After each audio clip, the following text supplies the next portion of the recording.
All right, quick PSA before we get into this video. Any remaining inventory of Boxergenic gloves that Dr. Estwanik has, he'll be sending over to me, as he's asked me to help him get them into the hands of collectors who are interested. They'll be sold on a first come, first served basis, and I'll put more information on how you can get a pair in the video description, or you can reach out to me on any platform to see if there's anything left. Please do not contact him directly or reach out to his office or harass him in any sort of way. He's still a practicing medical professional, and he's maintained a level of privacy throughout the years that I'd like for him to keep maintaining after this video. I want to thank him for his time. He's been so gracious to us. And yeah, enjoy the video. My name is Shady Beshai. This is the MMA.Dungeon. Today we're joined with orthopedic surgeon and sports medicine expert Dr. Joseph Estwanik, but a lot of you may know him as the doctor who saved the UFC. Was that a accurate job description title, Dr. Joe?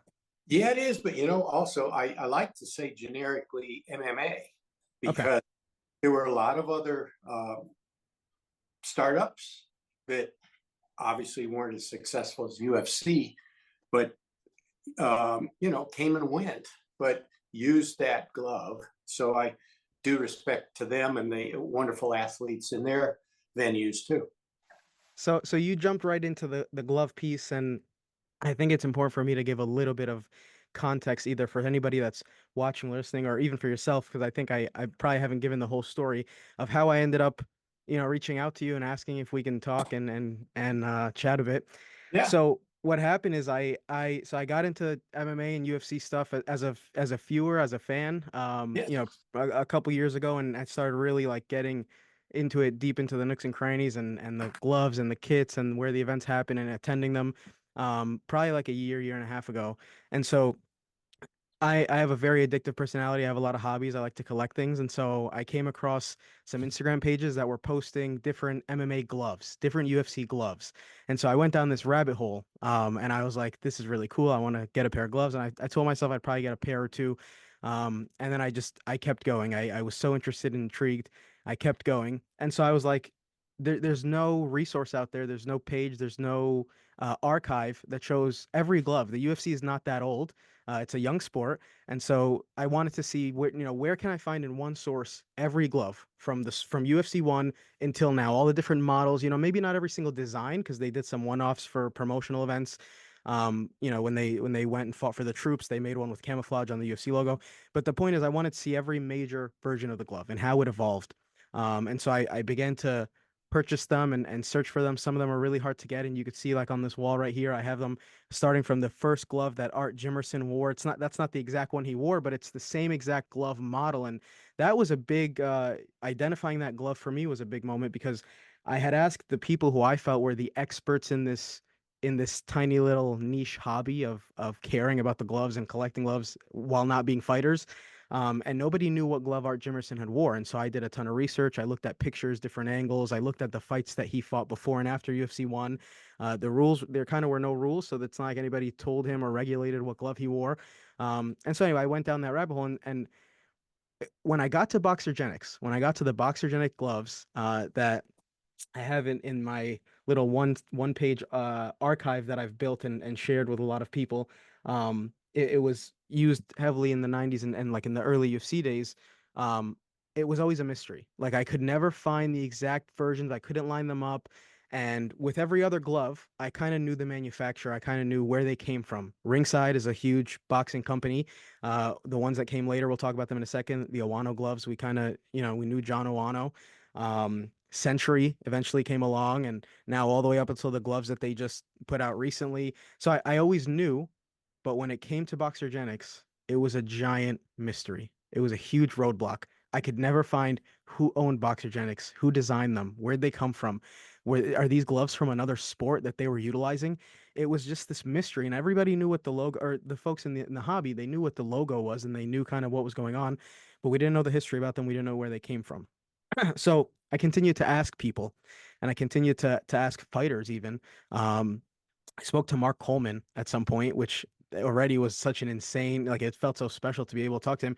And I don't think he really knew much about the history. He knew, or maybe he didn't remember, probably because it was so long ago, but he knew that he wore them a lot. He knew that they were very important historically, but he didn't have a name, or maybe he didn't want to tell me. Who knows? I found myself and the buddies that I've made in this community asking questions that were either getting like ignored. We would send emails to companies. We sent an email to the Cleto Reyes company. We'll talk about them later too. We were like, hey, you guys have a glove that has the Boxergenics logo on it. Can you tell us who's Boxergenics? Who did that? Who made that? Um, anyway, to cut to the chase, I ended up a buddy of mine ended up he sent a paid, like you could pay to ask a question on Referee Big John McCarthy's online podcast called The Weighing In Show. Um, and he asked him to talk about the Boxergenic gloves. Let's hear it. Yeah, JPW328. Big John, I heard you say you help with Oano gloves, but did you have anything to do with Boxergenics? Any idea whatever happened to that brand? Boxergenics was a company started by a guy that I worked with. His name was Joe Estwanik. He was a doctor for. That's the name. Wano gloves. No. Oh, Boxergenics gloves. got it. Joe Estwanik was one of the founders of Boxergenic gloves. Joe was a ringside physician. He was part of USA Boxing. We started using his gloves, and they're actually pretty good. They were a neoprene, not a bad glove at the time, but sometimes the fingers come out. With the Iwano gloves, that was when Dana came in, and it was Lorenzo Fertitta. Lorenzo asked me, he says, who owns this Boxergenics? This is what we've been using. He goes, I want to come up with a glove that is specifically for the UFC. I went around trying to find, the companies. I went to Boxergenics. I went to Harbinger, went to Century Gloves. They all basically told me to fucking pound sand. But John Awano was the guy that said, yeah, let's do it. And I became friends with John, based upon that. And we worked on gloves, and he was the one that was making the gloves for the UFC until he wasn't doing it because they got a contract with Century. So they kicked him out. But the small guy always loses. And so we got the breakthrough that we had been looking for, some people longer than I have. And he dropped a name. He said, I made those gloves, or I got those gloves from a doctor named Dr. Joseph Estwanik. And he quickly brushed by the name and then continued to talk about the historical relevance and importance of those gloves. And then they moved on because they're taking so many questions. And so that was a big deal. We had a name. We had like names from the tags. Like I had a random brand or manufacturer that I'll ask you about in a moment. And so again, to get to the point, I get your name and I start Googling. I realize you don't have much of a online presence, and you've admitted that. But I came across this book. Yeah. This book, Sports Medicine for the Combat Arts, by Dr. Joseph Estwanik, and I bought it. And I'm flipping through the pages the day it comes, and there's a sticky note inside, and it has a phone number on it. And so I said, there's no way that this is the Dr. Joseph Estwanik's phone number. And so that's how I reached out to you. And that's why I sent you that long text introducing who I am. And I said, listen, this is a huge mystery, but I'd love to talk to you. I talked a lot, so I'll give you a second if you have any comments on kind of how that came about. I don't know if I ever gave you the full story, but that's how I ended up finding you. No, thanks. Thank you. No, it goes back. I mean, you have to honor those guys, UFC 1 and 2 that was in Colorado. And if I could be excused for like 4 seconds. Yeah, go ahead. I want to tell you the story here.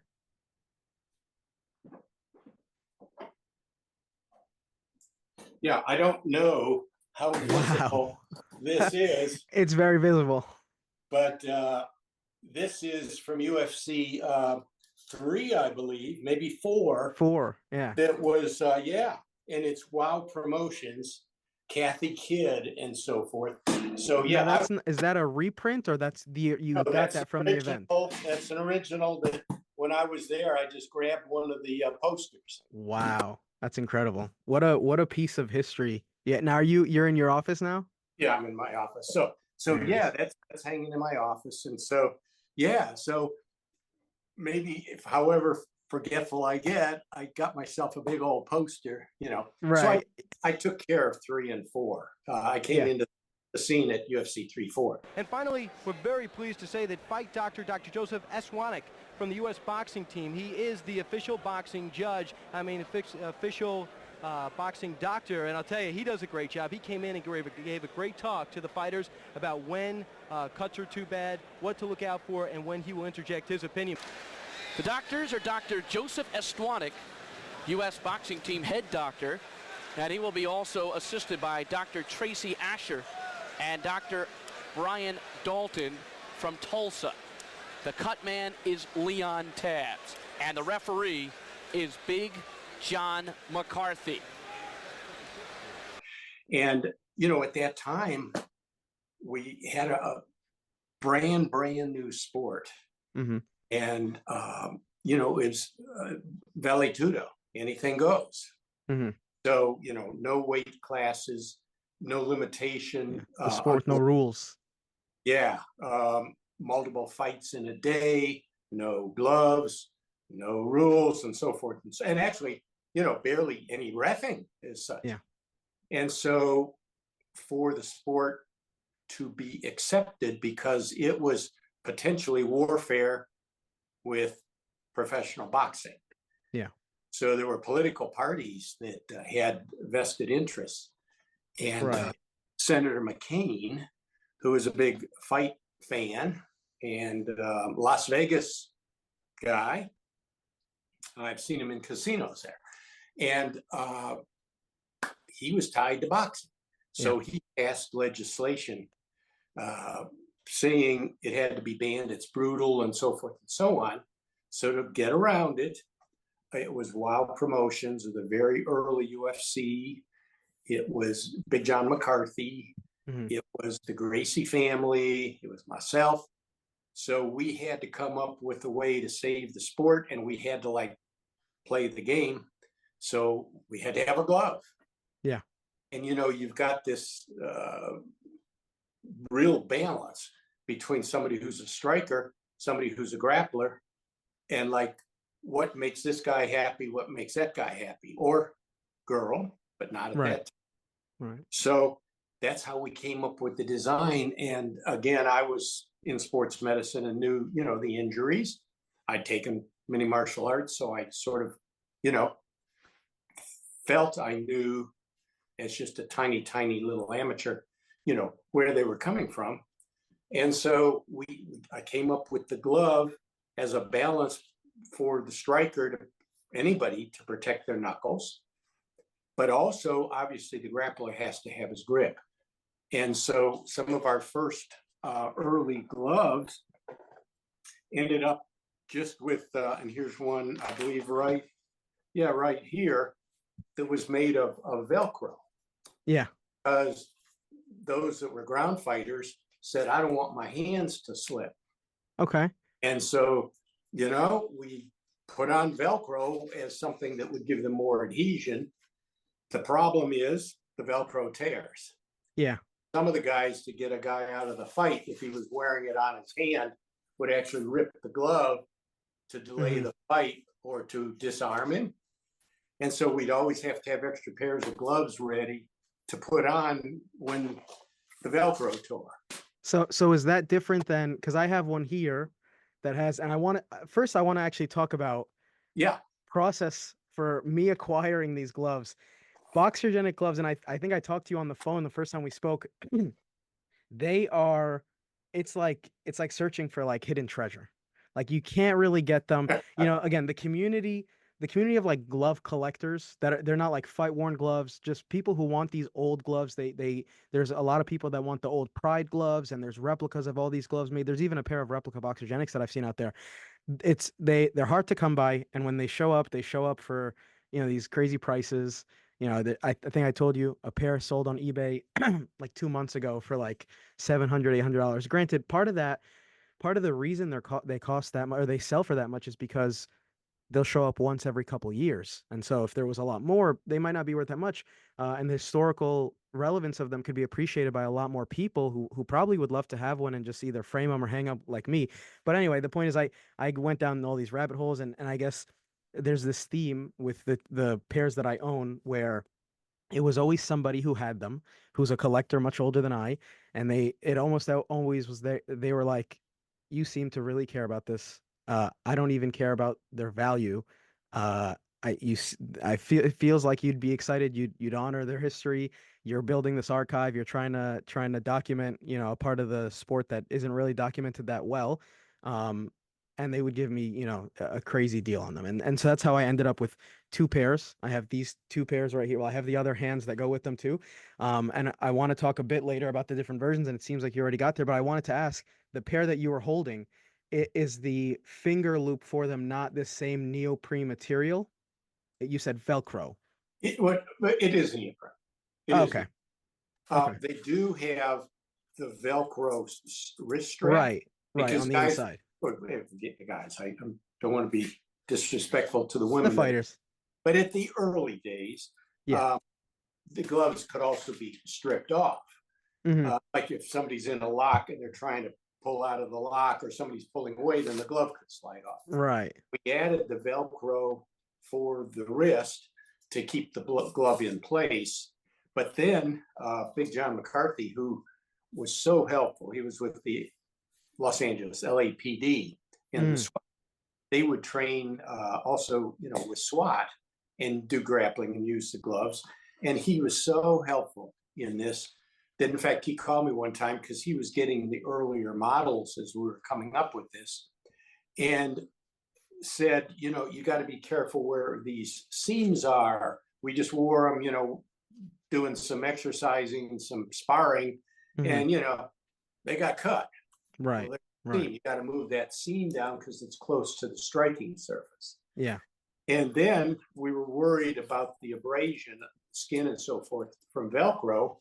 So that's why we ended up putting the neoprene sleeve The cover. Yeah. top so that you had a smooth, non-abrasive surface too. Wow. Wow.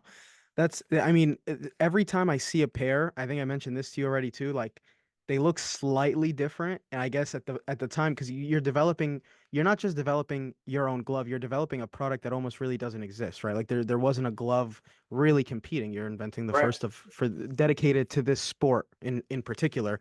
And so it's interesting to see the different changes. And I have a bunch of them documented. We'd be here for way too long if I tried to ask you all the specific nuances that I saw. But I do want to rewind just a little bit and ask how you ended up at that point. And so like you're a bit more about your background, your involvement in MMA. It sounds like you've done a little bit of training. You've always interested in all the different sports that make up the mixed martial arts. And so I wanted to ask kind of how did you end up getting involved to begin with? How do you end up in that circle? Yeah. Okay. Thanks. I won't try to start too early, but I always wanted to be involved in sports medicine. There wasn't such a thing growing up, if you want to say. And so I had one of the first residencies where when you do your orthopedic training, they actually had sports medicine clinics for high schools and things. So that was the very beginning of it. And so, we got the experience of sports, and it'd be the classics, the baseball, the football, the basketball, really almost no soccer then. And so you had the basics knowledge.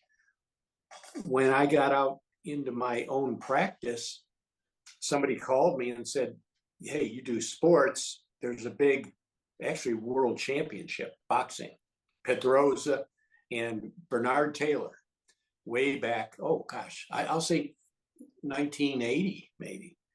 And and they said, we don't have anybody in sports to be the doctor for this. Like, we have a world championship fight, and like, we don't have a doctor. So I said, sure, I'll help. I know sports. So yeah, so I started off my career in sports medicine and actually, in the martial arts, combat arts, doing a world championship. Wow. Which Bernard Taylor actually won against Pedroza. And I realized at that time that and I'd taken care of wrestlers. I worked with USA Wrestling at the time and gave talks in sports medicine for wrestling because I'd wrestled and so forth. And so I said, you know what? These elite athletes, they're like in another time, that the spoiled brat high school quarterback gets more care than pro fighters, much less amateur fighters. So I said, wow, this is like an easy jump, because all we have to do is apply, at that time, modern sports medicine to another sport. Yeah. And, I realized their term for a doc was a cut man. Right.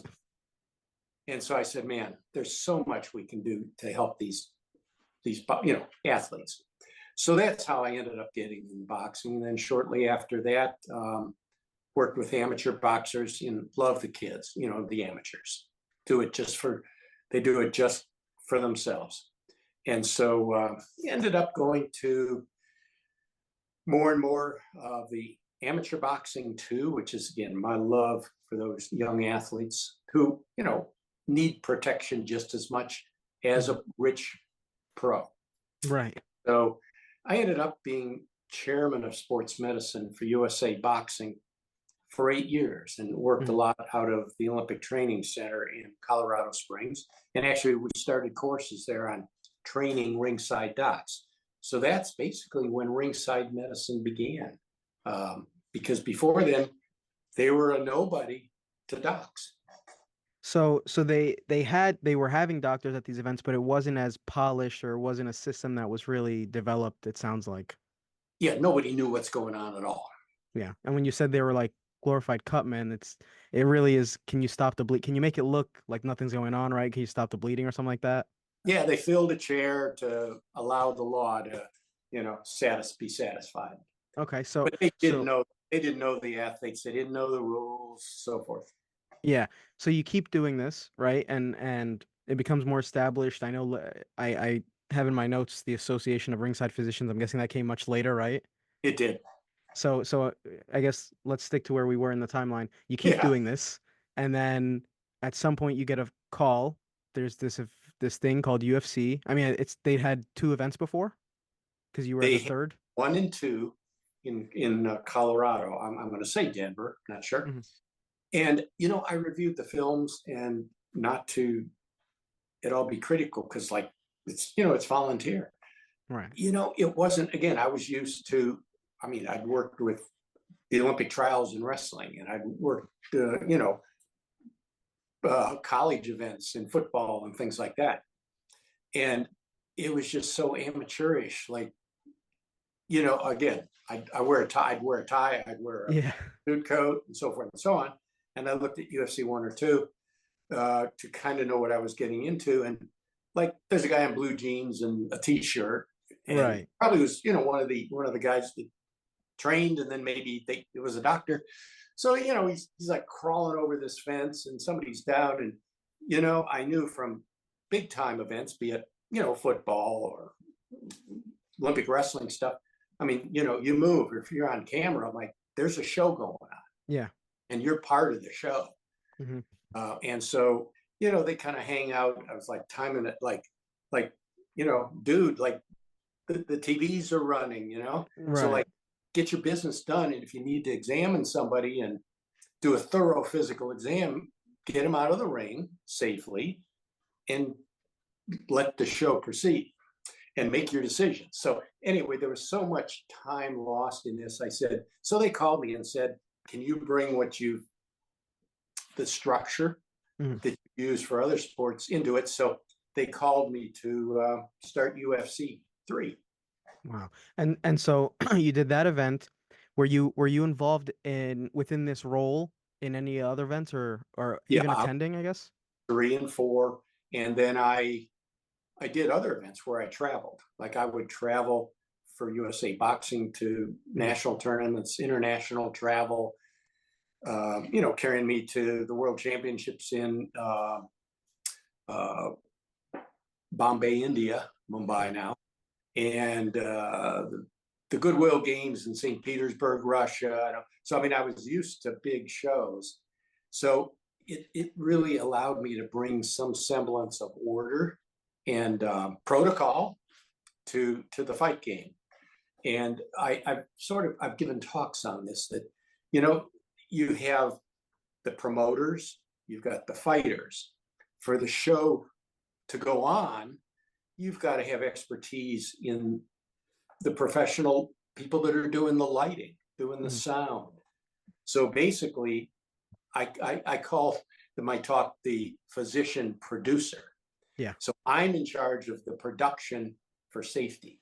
Right. And Yeah. so that's how it evolved. So yes, I did other events, and then I switched over at one time to one of the other shows that didn't make it. They had very, very good talent, and they just probably something happened and they didn't have the talent. And so I got it over, I handed it over to Richie Istrico. He's a doctor in New York. Mhm. And so he then started traveling with the UFC. Yeah, I remember you said when we first spoke that the travel demands were just, I mean, they were starting and they probably wanted to go everywhere, so the travel demands got a little crazy. But do you ever wonder, like, if they had stuck in one place and you could get there, how long you would have been doing the physician producing stuff? Yeah, it varied. Do you have the time for me to tell kind of an interesting story on the evolution of this? Please go ahead. Whatever detail you can include. Yeah, one of the other productions was being done in Canada. NBC, it was banned in the US. It was banned in the US. So that's basically the reason we had to start coming up with gloves. But it was banned in the US at that time, and they had another production. And so they went out of the country and went to Montreal, being banned. And so we stayed in Montreal at a very beautiful hotel, and I did all the physicals there. The fighters flew into Montreal. I brought my wife with me, and we were going. And we ended up, because the city of the Royal Canadian Mounted Police wanted to get strict on this all of a sudden with the show there and the signs up around the town. They said, we're not going to hold it last minute. Wow. So the promoters were sharp enough that they set up contingency plans with one of the Native American tribes there. And they shifted to the tribal zone. Right. So, yeah, so much to the anger of the Royal Canadian Mounted Police and the Montreal authorities, we went to the Indian reservation. And I remember sitting around, because the doc always has to sit in a chair. I got to have access. I mean, I got to be in the ring in seconds. Right. So you don't randomly sit in the crowd. I mean, for fighter safety and to view and to see everything you can as far as an injury evolving or response to an injury, I have to be there at the gate. Yeah. So I sit down in a chair, somebody taps me on the shoulder. I got there, a little early. I'm all setting up, and somebody taps me on the shoulder and said, you got to like shift over a little bit. I said, why is that? And they said, that's the chief's chair. I said, okay. So I did that. Well, during the performance, all of a sudden, because you could see the monitors, everything went static. So the Royal Canadian Mounted Police had come and cut the wire. Wow. The cable wire to the show, showing But they don't have jurisdiction in that area. Well, they cut it maybe going in, or the lines going to the reservation. Yeah. So they cut them off. Well, they were sharp enough. We had a little delay. They also had the radar, the what do you call it? The bounce that you can get, the zoom to set off the signal. So they had a major delay, but then put it on to the satellite that they had on the reservation, and the show commenced while the satellite took over. So was this a UFC promotion or somebody else? No, it wasn't. It was one of them that was not UFC, but again, we had some of the elite fighters in the world attending this. Wow.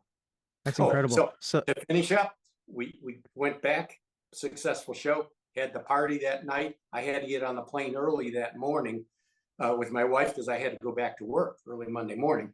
Yeah. Found out that the night after the fight, the police made a sweep of the hotel and arrested everybody from the fight in the hotel. Yeah. And I had just left early to the airport and didn't get arrested. So did the other folks putting on the show get arrested? Yeah, they were upset. And so they came in at least temporarily, I was gone. I was on the way to the airport. They arrested the people from the promotion. And then I'm guessing later on they found out they couldn't be arrested because they were on the native land, or it Well, was no, just a we were waste back of money. in the hotel in Oh, downtown. right. Okay, gotcha. So yeah, so I had fun.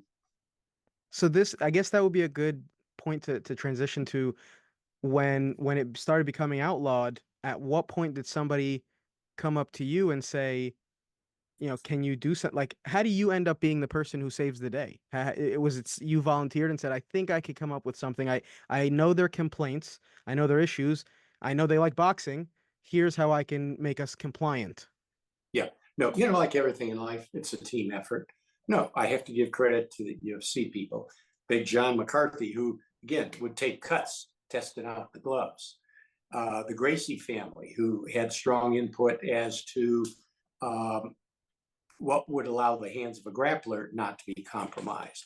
So yeah, so the input of strikers, ground fighters, referee, promotion, and myself for knowing the anatomy, the injuries, we ended up creating it. In fact, here's a glove. Gracie's were involved briefly, and this was a glove that has called the Gracie glove for a short time there. So that going back to the archive that I built, I tried to keep a tight scope because otherwise I'd end up with thousands of entries. So I only included gloves that I knew were fought with in the UFC, whether it's from UFC 1 up until now. Were those Gracie gloves ever fought with in the octagon? Do you know? I don't know whether they were prototyping them with me, Okay. but it didn't get off the ground, and I don't have any specific reason why or why not. Just, as things go, they gave input and we talked about it, but it, never quite happened. Okay, so there's kind of two things that come to my mind when I think about the fact that this happened, that it was about to be outlawed, and that the glove is what contributed. The glove and your team effort to get you guys out of that pickle you're in. The first is like, how did you know? Like, maybe for myself, for folks who are not fully familiar with what the complaints were from the politicians. How did we know that a glove would get you out of that situation to begin with? How do you know that creating this product and having the fighters wear them would now make the UFC no longer or less likely to be banned?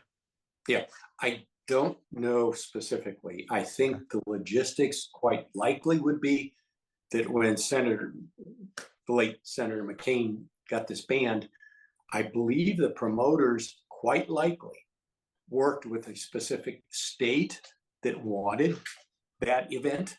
Mm-hmm. And I would imagine quite likely they got this glove okayed by whatever state. And then quite likely that state, if it was premier state, probably took it to the government and said, we are hoping to sanction this in our state, and so forth and so on. So once you get it in one state, and they had a glove and they compromised, and they had rounds. They started around, had a referee. They had weight classes. They didn't have multiple fights in one day. So when they then went to the Association of Boxing Commissions or to a state, to the feds, I believe that would have been how it happened. So at the time, though, there were, from what the film study I've done, there were gloves that had appeared in the octagon, but they were never dedicated. One, they were never unique to MMA. They weren't designed for MMA. And two, it didn't seem like they were like regulated at all. I know the glove mandate to the UFC, even on their site, they have it in a timeline, a little page they have. The mandate started at UFC 14, but before that, I think people were they like heavily asked or persuaded to wear gloves or something. Can you just clarify how that comes along? I'm thinking specifically of like these gloves. I don't know if it's Harbinger or Harbinger. So these existed, right? And I think people like Tank Abbott had worn them. They were heavily modified. So I think they'd remove this bar on the inside. They'd cut parts of the fingers off. And so these made an appearance in the octagon before the Boxergenic gloves, but they didn't play the historical. They didn't have the historical relevance. They didn't play that savior piece that the Boxergenic gloves really did for the sport. So what was it? Was it just that they weren't gloves made specifically for the sport and weren't regulated across the board? I mean, we had the first, as you highly suggested, the first glove, I think the haphazard pattern that you're referring to of how things happened, I was the dummy that didn't patent what I created, or again, what the team created. And so, and again, I guess for some reason, again, no special reason, but just it never solidified with the Gracie family. So I think if I'd had true depth of a Gracie family promotion, their history, we would have just gone ahead and patented it, because I was sort of working on this glove myself, having them manufactured and selling them out of my office and all. It wasn't formalized enough. I didn't realize it would take off as such a sport. So the dummy me didn't patent them. So with no patent, and it's then open to the public, then all the others. Oh, so did the Boxergenic gloves, was the production of them, or at least the conception of the idea, came before the Harbinger gloves? I'm almost positive, because okay. yeah, this is I'm just pulling up a letter to someone. I'm just reading. I tried to do a little research for us. Yeah, that's great. And yeah, here's a letter from 1995 where I was working to get them made. Okay. And here I have the World Combat Championship was coming up. And so I wrote to the producer at that time, I hope the grappling glove is close to being ready. The matches are 10-7-95. So, very early on, we were working to get that glove going. And then because it was in the public domain too long before I thought of patenting, then it was open. So, okay, so now let's talk, I guess we've already jumped into like the creation and the production of them. I have so many questions here, but I've tried to pick, I guess, the ones that are the biggest mysteries. Like the first would be, you come up with this idea. You guys come up with this idea that we need to make a glove. Where do you, like, are you going to a fabric spot and trying to make your own by hand, or are you reaching out to a manufacturer? Are you making it in your office? How does the first one come about? Yeah. This letter that I talk about was to a company, actually, because there was a lot of manufacturing in the Carolinas, sewing and so forth, which has disappeared from our country now. But back then it was still, so there was a knitting, sewing product, soft, like making gloves for warmth and, minor clothing and so forth. So my letter was to the owner of that company, which happened to be in the state of North Carolina, and owned it's called Golden Needles, and they produce soft goods. And so I actually took him to one of the fights early on. Oh no, once he made the gloves for me, I actually took him to that. He ended up saying, this is going to be too big a seller. I don't have the capacity to do it. So we then went on and went on. And he said, it's getting too big for me. So at that point, the Reyes family out of Mexico City, this is nice. But I went to a big time producer. And I think in the end, it also didn't fully take off because we hadn't captured the market and all the other competitors started coming in. Right. Okay. So you go to this this Golden Needles, I think you said they were called. You make a couple. They were helping you with the prototypes. Yeah, they were helping with the prototypes, and obviously getting the feedback from the athletes. And then they started, making the gloves, and sort of as you see them. And again, we started with the neoprene, as you mentioned, with some Velcro lacing, and we made the little changes. And then when it started taking off, he said, I think, it's getting above and beyond me. Let's give you some advice. And, it took off well. This was a black belt magazine from 2001. Right, right on the cover. Was there right on the cover. Yeah, there's a lot of historical photos out there that have Boxergenic gloves in them, and it almost like It advertises itself. That's one thing I want to say is like the logo was marketing genius, even if it wasn't intentional or it probably was, but the logo is marketing genius because it looks like nothing. First off, it's great. Or it's the muscle with the cross and the phone number, the name. It's bold, it's loud, and you can't miss it. When you see it on something, you can't miss it. No, So I designed that trademark. was that I I know it's the logo for your practice now, right? I used it in our practice. For instance, our letterhead, even way Very back nice. then, obviously black and white, but our letter, I designed that for my office, sports medicine, and and so I still hold the trademark. I just re-upped that trademark. Yeah. And we actually won an Addy Award or a design award for that logo, which I still have and just renewed. Yeah, so rightfully so. Yeah, so it's so, been. So these two, I want to just connect it with my tangible examples, right? So these two right here, they're not the Cleto Reyes versions. Were these? Is it safe to say these were made in Golden Needle's production line? Either that, or they could have been made in. I had a glove maker in Canada because he may have referred me, and I'd have to look up the name because Canada had a lot of good leather goods. Gotcha. So I believe, referred me up to Canada to a producer there for a while. So I think I'm connecting puzzle pieces by talking to you now. Is that Canadian company out of, maybe this rings a bell? Is it Impacto? Yes.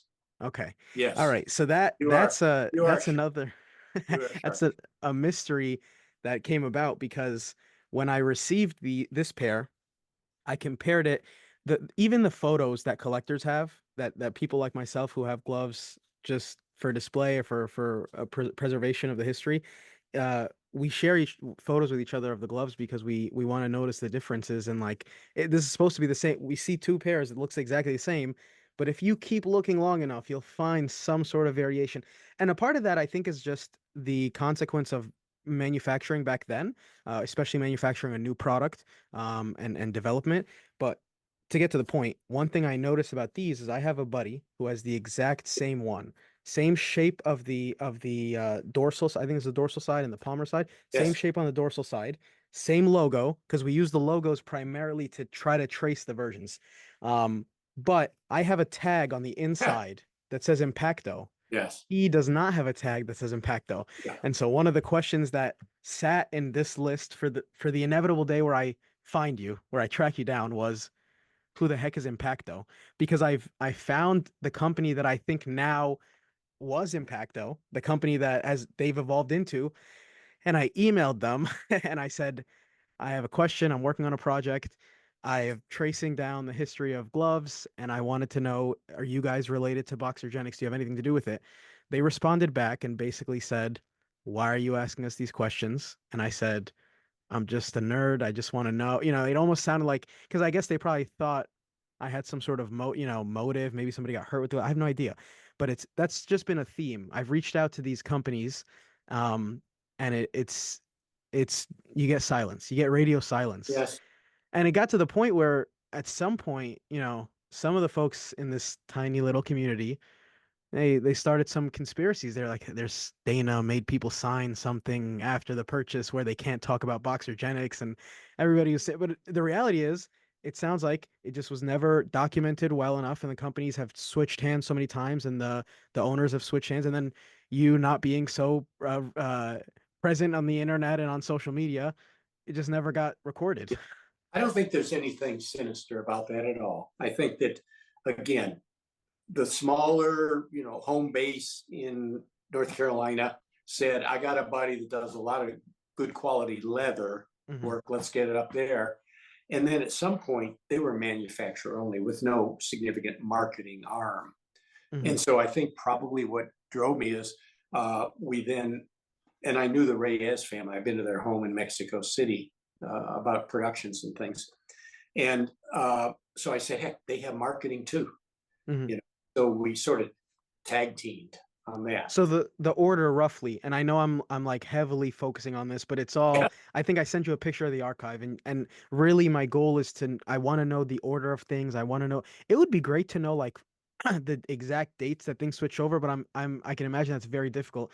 But generally, so it went Golden Needle, which was a local, somebody you found locally, moved from them to Impacto, and then the Cleto Reyes family. That's the general big three buckets of Yeah. production. I think that's fair enough. And I'll help you out. I have some letters to the Reyes family about, getting production going and some of our thoughts on that. So yeah, I have some Reyes letters in my history. Right. So it seems like, forgive me, I have to do this. This is really the order from, it goes this one right here because it doesn't have the Impacto tag. So this was probably Golden Needles. And these have an Impacto tag. And so these are the Canadian, and then the Cleto Reyes was kind of, so I have a little bit of the evolution. Fair enough. You are diligent. You're good. Okay. Yeah. All right. This is great. So I have so many changes I need to make already to the archive, it seems like. All right. So that was one of the things I wanted to ask about Impact. One was like who Impacto is, but also I was wondering if you had went with them because of the quality. Like I was wondering like why didn't we have them made in China? Why didn't we have them made in Pakistan? Like the modern gloves, none of them are made in Canada or the US, as far as I could tell. Yeah. So it was the leather work that they had. I do have one that actually, here's one I found as a prototype, size XL. And this is still with the softer material. Mm-hmm. It says on it, leather spandex made in China. Yeah. And so I'd go to trade shows and, loved what I was doing and loved the people I'd meet. And for instance, I just said, man, I can't. And somebody from, it was in Pakistan. Mm-hmm. And he said, obviously they'll make it for you. We'll do it. And I'm saying, if something goes wrong, I'm not making a trip to Pakistan to chase it. So I said, no, I got to stick, closer to people I know. Right. Okay. And so just for the folks because you referenced the softer material. So if anybody doesn't, I can't imagine a lot of people have Boxergenic gloves. I feel like I probably know most of them. You're referring to the neoprene, the softer, yeah. As opposed to what ended up being, I think this is leather, right? Yes. No, Cleto Reyes. Okay. So you knew the Cleto Reyes family. So I have to ask, like when you transferred over production to them, were they selling it and distributing it? I know you said you distributed out of your office for quite a while. Yeah, we did for quite a while. And, I even sent them with our military would want, actually, I believe it was in Iraq at that time, wanted to train, when they were, had the time and wanted to stay in shape. So, no, we'd send gloves to the military in Sweden and Japan and so forth and so on. And again, I'm a doc. I know injuries, So yeah, so the weak spot was me and the fact that I didn't train in business. And so that's where, in the end, I did turn it over to a company here in Charlotte that was making sporting goods. And I'm talking about, let's say, soccer gear. And they literally were making gear and designing gear, Nike, Reebok, Adidas, Fila, so forth and so on. And I turned it over to them. Again, I trained as a doctor. Well, that company that, again, would fly out and see Nike for sporting goods, they hired a new president. He was no good, and their whole corporation failed, bankrupt. So they were supposed to, in fact, UFC was using my gloves. Yeah. And they failed. They went bankrupt, and they failed to ship gloves to a UFC event. And I had to massively quickly ship some of my inventory for the UFC. So yeah, the downfall was that,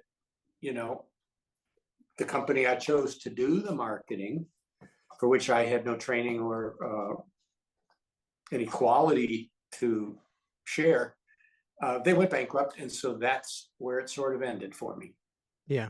So it sounds like that, because my next question was going to be like, do we know a rough window of when you think the Boxergenic gloves started production, end of production, roughly? It sounds like around 95 is when, you had a glove, you had a product that's ready to start being made because you had sent that letter Right? You had sent a letter. You said the date on it was 1995, Yes. and then the end was around there. What year was that roughly? Yeah, I can't fairly. I'd have to look that up. Okay. But that was, that was the fatal blow. And again, that's why I respect everybody, and I respect those that are good in marketing and communications and manufacturing, and so, and that's why, again, the coaches who are strikers and the coaches who are ground fighters and the fitness coaches and the nutrition coaches, in life you've got to have a team, and I didn't get an all-star team to help me with the marketing of it. Right. Interesting. Okay. So I'm thinking to all the different gloves that I've seen, and what other questions came up when I was trying to, like, or what mysteries had emerged from my research, and one of them was the phone numbers on the glove. It's not common today to see a company put their phone number, on their logo. So I wonder, where did those calls go? Who was answering those? Thanks.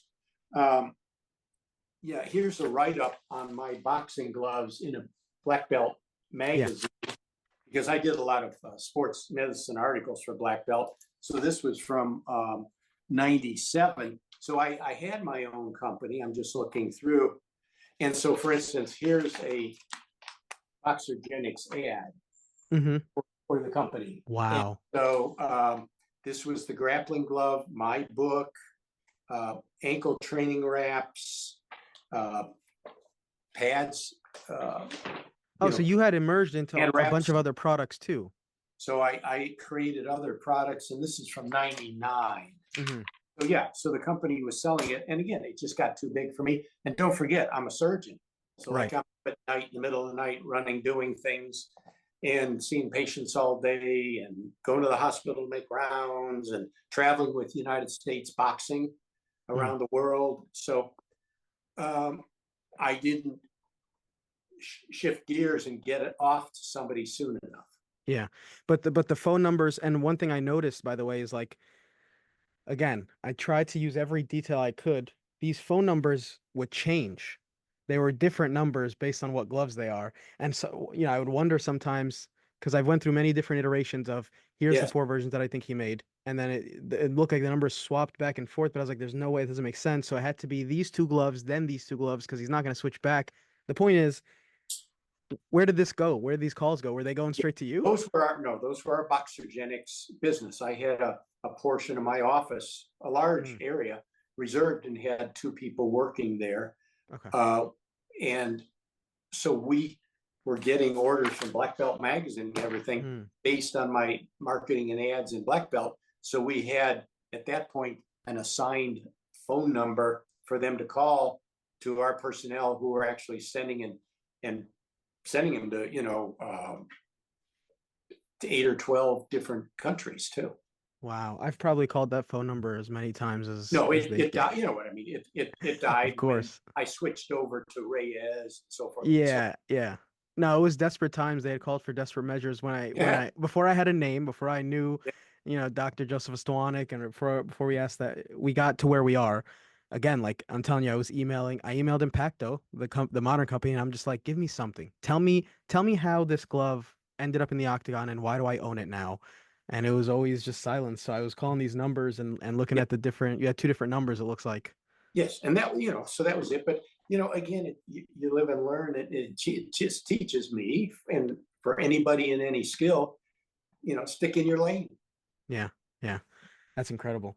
So I don't want to, if we keep going, I'll keep asking questions about the versions and the logos and stuff like that. But I do want to transition real quick and talk about after the gloves, kind of after production, maybe when things started to slow down. Were you ever contacted or involved or related at all to what came next? And I'm talking specifically about the gloves that John Owano, because I think it's documented that they wanted to own the glove. They didn't want to use somebody else's glove or borrow a glove or whatever. However that person created it, they wanted to own the glove themselves. And so John Owano, who I think was making jiu-jitsu gear and stuff like that, he ended up coming up with this glove. This is the version 1 of his glove. Was there ever an offer to you or a discussion to you, or did this is this aligned with the purchasing by Dana White and the Fertitta brothers? No, I think it was probably related. Well, no, I know it was related to the fact that it became an open market because I failed to patent that design, which I would have done. Right. And so I figured how many people are going to like fight on a mat and, Right. so I didn't have the vision to patent it. So it became open season. Okay. So So John Owano comes along. And he copied. Then, he copied right. it. He makes the same glove, different logo, goes to UFC. Yeah. Now he has a contract with them. And but you didn't know him or anything about him. No, that's correct. So are you familiar with like where the gloves have gone since then? It sounds like the Owano, I guess at the time it was probably a lot more relevant to you and what you're doing. Were you upset at how things went? Do you wish that you stuck around to keep making the gloves and evolving them for the UFC? Yeah, no, I'm not upset. I mean, it's, if I didn't have, I had the vision to design and, I trained on the ground. I'd, been involved with boxers and everything. I've studied like 7 types of martial arts, never good at any of them, but I've experienced, so many things that I did have a feel for what fighters needed because I'd been in, arm locks and, on and chokes like that. And, so I had the gut feel. And so, no, I just, my mistakes of of going outside my lane and not getting professionals to complete that team. Mm-hmm. So, yeah, so that's just the way things went. So, okay, so I'm guessing after that point, the modern UFC brass or the modern folks that are running it, there's no communication. Has anybody ever spoken to you for anything, or have you ever been acknowledged as the person who helped? You're the reason it's still here. No, Nothing. time moves on. The thing I was talking to Big John about to do remakes is the number of, and this was probably 6 or 7 years ago. I don't know if they've solved it a little bit, but it was the eye pokes. Yeah. The fact that the fingers stick out of the gloves and I recorded, I've got, data. I saw 2 fighters in a UFC with simultaneous eye pokes. Yes. One defensive, one offense, and pairing and so forth. Both had eye pokes at the same second in a bout. So they both go to their corners with eye pokes. So, and it's a problem. I mean, the eye is so important. And so, we never quite got there, but I have some thoughts that if you just put either tension at the bottom of the glove, bring the glove downward, not so that you can't open your palm, but just downward, or the thickness or even the tightness of the sewing to direct the finger away, so you'd have to go around the corner, right, straight in defense or something. Yeah, so I'm glad you bring that up, and I agree that the eye pokes, it's become kind of a comical topic, and sometimes fighters will write it off and say, I don't know how much you watch of like the media these days of UFC fighters. I'm sure it's much different than back then, but sometimes the fighters will be like, oh, who cares? Like if somebody complains about the eye pokes, they're a cheater. Yeah, they don't realize that it really is a something that should be addressed. And my wife is an optometrist, and I always try to convince her to become a octagon side eye doctor so that I can go with her to the events. I think I don't have much luck in that department, but I have here their attempt, and I wanted to ask if you have seen this or kept up. This was their attempt at fixing several issues, but mainly the eye pokes. Have you seen this pair before? No. So this was a glove that they debuted. So again, the archive kind of goes like this. It goes Boxergenics, Owano takes over.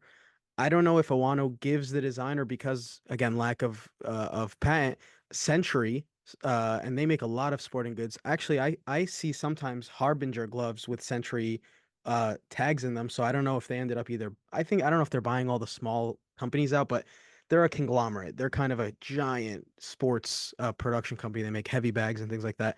Century starts making gloves. They look very similar to the Owano ones. They just don't have his logo on them.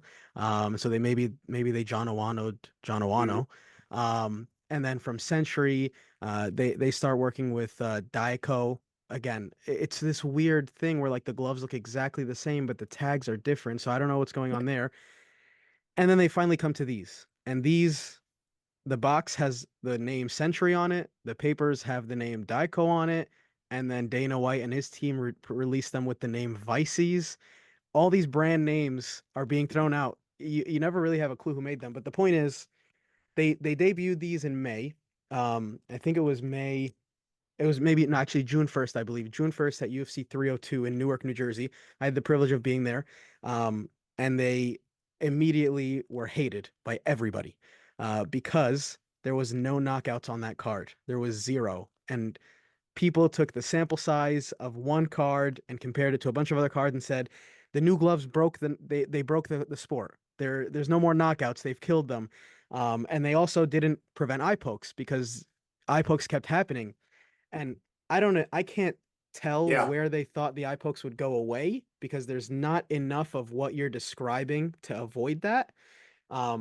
They also introduced, yeah, it's not as relevant, but they introduced a gold color for the championship fights. Anyway, fast forward to a few weeks ago, UFC 309. I think it was right before or right after I spoke to you on the phone. All right. John Jones, Stipe Miocic at MSG, New York City, and Dana White announces that they're no longer using these gloves and they're going back to the Century gloves. And these are basically they're for people like me who want to preserve the history and they're going to go away. Yeah. So they fight that card with the Century gloves, the model right before, and then the card after that, the fighters are wearing these again. So nobody has any clue what's going on. I interviewed a fighter named Miranda Maverick last week. She's fighting in 2 weeks in Tampa for the UFC card. And she basically said, I have no clue what I'm training in. I'm gonna find out what gloves I'm gonna fight with when I get there during fight week, which is crazy. And maybe I'm putting too much emphasis on the gloves because I'm a nerd and I collect these and I went on a year-long search to find you with my friends. But I can't believe that they're training and she's supposed to be practicing grappling and striking and her movements and everything. And she doesn't know what model glove she's gonna be wearing for the fight. She's gonna find out when she gets to Tampa to sign the posters and do media and then fight. You know, you don't have time to reprogram your muscle memory to whatever gloves. So she might be fighting in these. She might be fighting in the Century gloves that are over there. I didn't bring a pair over here. I just have the boxers. I have all my little toys over here that I got to show you. Yes. But she doesn't know. And so it sounds like in my rambling, I've answered my own question in that you haven't really taken too much interest in kind of where things have evolved to till now, right? No, I mean, you sort of, you said, I'm the nerd that whatever. Nobody that cares about fighter safety is a nerd. I mean, that's been my life, my whole dedication. And the thing is, nobody has consulted me as far as making them safe and efficient. And again, knowing grapplers and what they need, knowing strikers what they need. And again, eye pokes are serious. The way that but the thing is, there is science. There are studies that do impact studies that you can get it down to, pounds per square inch and the weight and the shape and the surface. And heck, and I've thought about this with other companies. I've talked to other companies for recreational or fitness. I mean, they've got it down. You can put sensors in the glove. Micro sensor, and you could even have partial scoring with the force of the blow. Yeah. Even for like fitness training, you even hitting a bag, for instance, you could actually gather the data on how many strikes in your 10-minute workout, or let's say you do 3 rounds of 5 minutes or however you wish to do it. You could measure the number of strikes. You can measure the total impact to a bag just on a glove. That science is there, and maybe they're asking 100 people, but I'm not aware that they've used people that know the sport and know the science to wed those two together again. Right. Yeah, I agree. I agree. I think that what's going on now, and as I told you, I've just moved into the media realm. I do it kind of, as a hobby. It's not making me any money. I just do it because I'm passionate about it. I've had the opportunity to speak to a lot more fighters, and what I've realized is they're not talking to fighters about the gloves. They're not showing them different versions, different prototypes. They're not doing that feedback process that even you guys did on day zero. They're not doing that. The fighters are just being given stuff, and also the UFC is at a point where in their eyes it's like if it ain't broke, don't fix it. But it is broke. That's the problem. Well, the And so fighters get broke. right, exactly, and everybody, there was a huge the news of them leaving these gloves that they said they put a bunch of science into and development and research and prototyping, and I think they said they wanted to do the same thing that you said with sensors. So these gloves were supposed to be a big deal, and then in the general public's eyes, what it looked like happened is the fighters on that card, I don't know if it was just John Jones or all of them, said these new gloves suck. We don't like them. We like the old ones. We don't like change, and so they switched back. And so I don't know how long they're going to be using those same gloves that now have the longest stretch of use within the UFC, the century made standard gloves that are probably the most common for the modern day viewer. Um, but it's like you said, I don't think the Yeah. right people are looking at them and examining them, and they're not using all the science. And it's one of those things that gets overlooked. The average UFC fan or watcher can watch for several years and never once think about the gloves the fighters are wearing. Yeah, it's, for instance, because again, I've learned a lot about concussion in sports, be it football, soccer, hitting the ball in soccer, boxing, and so forth. And the Cleveland Clinic, the University of or Virginia Tech, and in Detroit, they've got impact sensors designed so exquisitely that they have sensors in protective mouth Yeah, and the guards. mouth guards and the helmets and Yeah. everything. And in the helmets. So I don't know that anybody, and maybe they have 100 people involved with them, but I would hope that they would have somebody who knows. It's kind of like if I can take sports medicine that's been used on the high school quarterback and translate that into boxing, it's just a simple wedding of information, Yeah. and you can get instantaneous improvements. Yeah. The same should go if they consult with the right people who know the applications for other purposes. You could make you could have TV monitors with a such and such hit or something Yeah. to show force applied on that hit if you care to. Yeah, and it would fix other things too. Like, again, I know you don't watch, I guess probably as regularly as I do. I'm a bit obsessed, but it's like the scoring system gets a lot of criticism too. And the definition of a significant strike versus a non-significant strike, and that you could potentially fix a lot of different departments of the sport by focusing a little bit more on the gloves. But like I said, I think they think it's not broken and they don't want to fix it. So Sure. I want to ask one last thing though. You mentioned talking to Big John McCarthy at some point and his involvement in the development of these gloves. Have you ever thought about getting involved again, or maybe hitting him up and saying, "Hey, what could we do? Maybe we could help somewhere here." No, I mean, again, I'm still working as a physician and very happy and fortunate and blessed in what I do and the athletes I've taken care of. So no, I'm available, but I don't want to, I'm not going to hassle anybody. I'm here.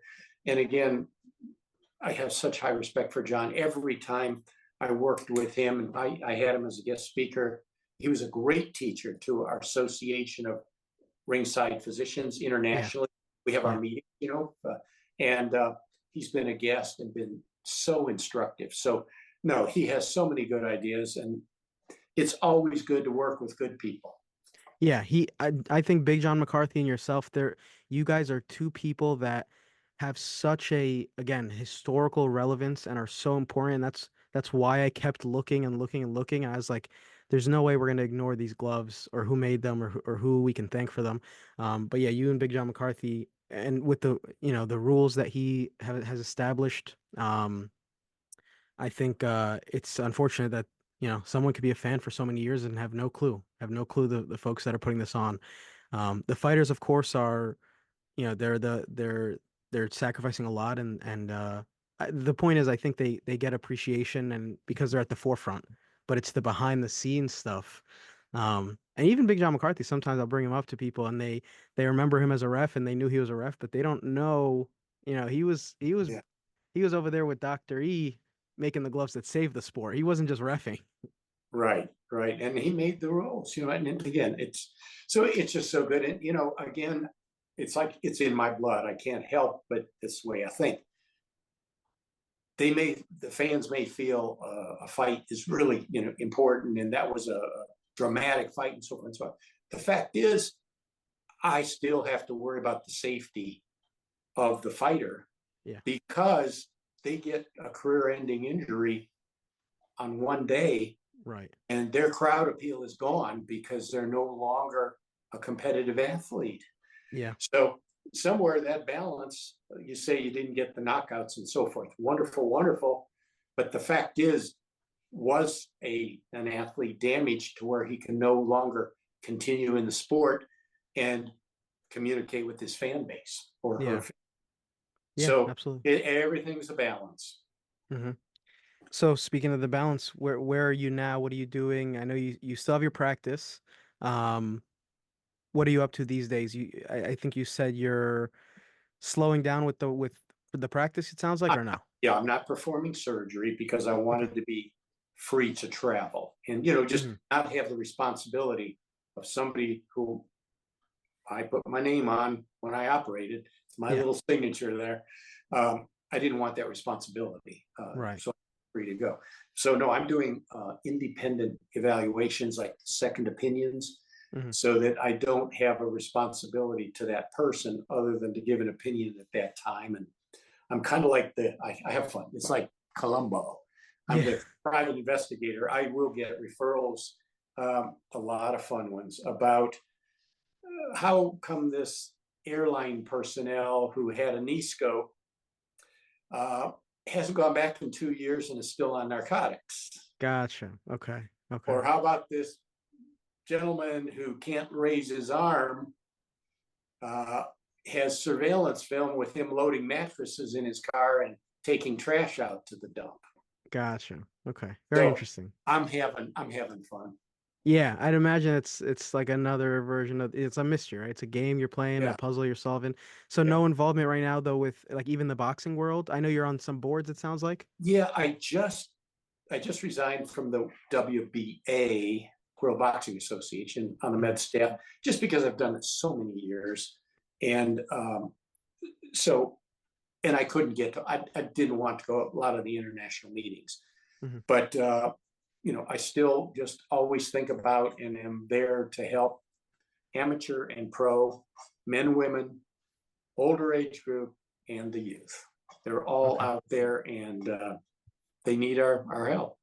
Very nice. And you're in the Carolinas, so if the UFC ever shows up, maybe I'll fly out and we go to the UFC together. Yeah, sure. That'd be Yeah. great. All right. Well, I can't thank you enough. This has been, you've solved so many mysteries. I'm not completely done with the questions. So we'll talk after the recording, but I'm gonna end it here. All right. Is there any last thing you wanted to say, or we've covered it all? No, you're intuitive and thorough. That's great. Thank you so much, Dr. E. All right. Yeah. Thanks guys for watching. I'm gonna go ahead and ask him some more questions after this.